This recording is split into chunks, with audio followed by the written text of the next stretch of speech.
Lecture 12. Measuring acceleration. Acceleration is defined as the rate by which the velocity of an object changes. The velocity of an object changes when a force is applied to it. Acceleration is quantified by a direction and a magnitude.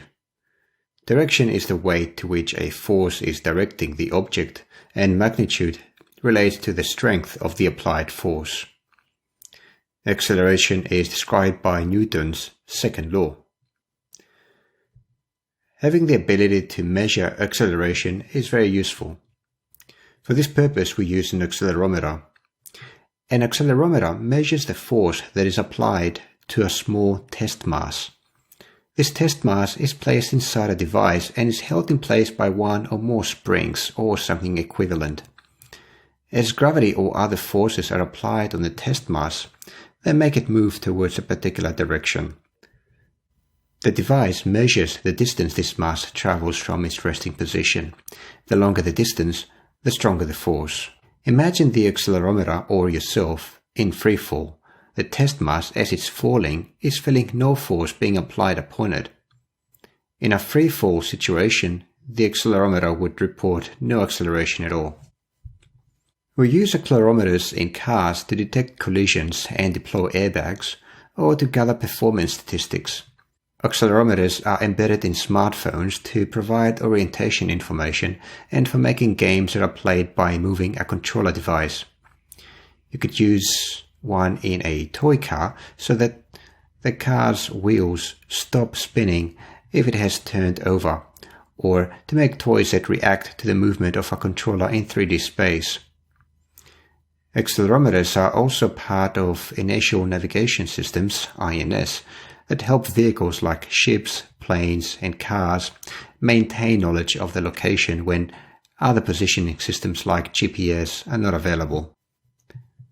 In our experiment, we will use a common 3-axis accelerometer, the ADXL335. It is a very cheap and common accelerometer. You can find it on eBay for about $7. And it's very easy to connect to the Arduino through any of its analog pins. It reports acceleration in 3 dimensions, x, y, and z.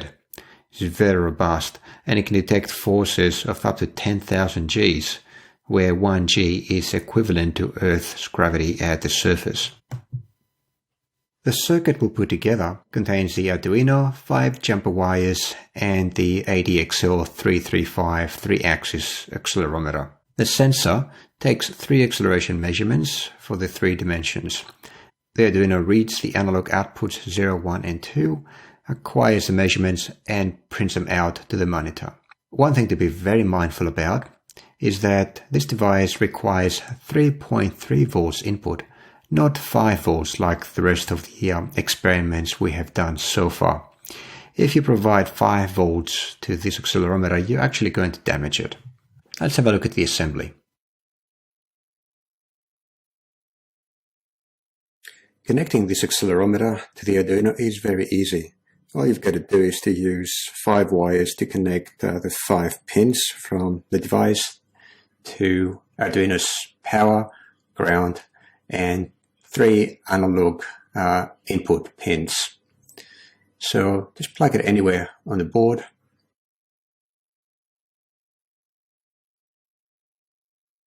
Then use the red wire to connect it to the 3.3 volts power.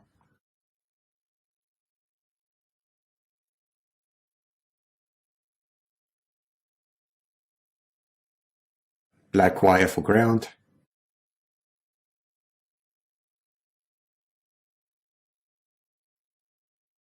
And yellow, orange, and white for X, Y, Z to go to Arduino's analog 0, 1, and 2 pins.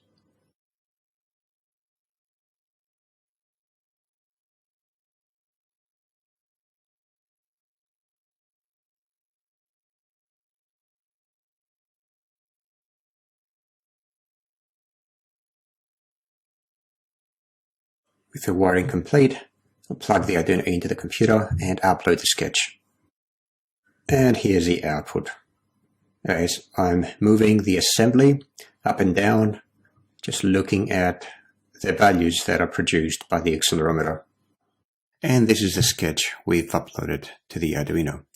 It's very simple. We have not seen the analog read function before, but I'm sure you can guess what it does. It reads the voltage present at one of the analog pins. The accelerometer outputs voltage to its three outputs relevant to the forces applied to it. For example, at rest, the reading of the z-axis is around 410. If I push the device upwards, I apply force along the z-axis, which makes the test weight inside the accelerometer feel heavier, and the voltage on the Z pin increases, causing the reading to increase. For example, in my case, it went up to 470. If I push the device downwards, the opposite happens. By taking and evaluating measurements in all three axes, you could make it possible for your device to know the precise direction of its movement and the force applied to it. And that's how you can measure acceleration in 3 dimensions using your Arduino. As always, before moving on to the next lecture, please make sure to attempt the quiz questions for lecture 12.